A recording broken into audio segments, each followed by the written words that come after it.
let's get right into it. We're going to start with you because I think we know where you're going with this and your outright favourite for this week. Well, I'm looking at the sheet, Diane, and I don't like to pick, someone like that, like Rahm, who's just at the top of the board. I like to find a bit of a sleeper, Diane. But can you believe, as I look across the top 5 statistics that we're using for this tournament this week, Diane, Rahm's best stat is first in, I think, 3 of them. Okay. But his worst stat is 6th on the whole PGA Tour, and that's in scrambling.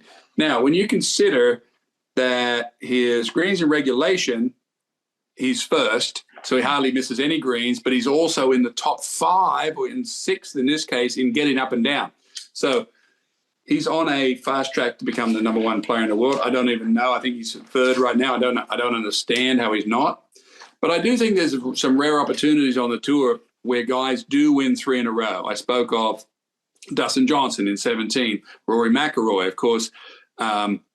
Tiger Woods has done it, a number of times. He's even won 4 in a row, and I think he won 7 one year. Vijay Singh I saw win 7 one year.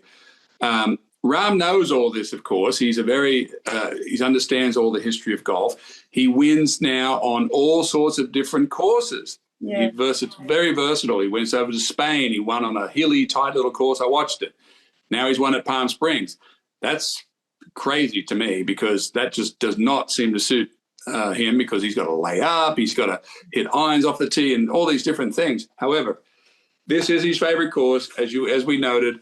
I just don't think anyone can beat Jon Rahm right now. I got Tony Finau's right on his heels, Will Zalatoris, but they are a million miles away from him, Diane, statistically.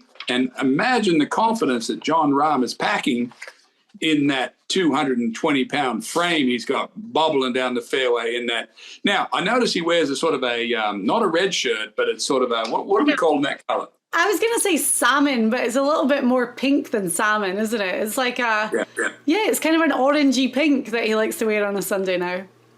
So I think we're going to see a three-peat on the tour. It doesn't happen very often. Yeah. And, of course, I'm about lining things up.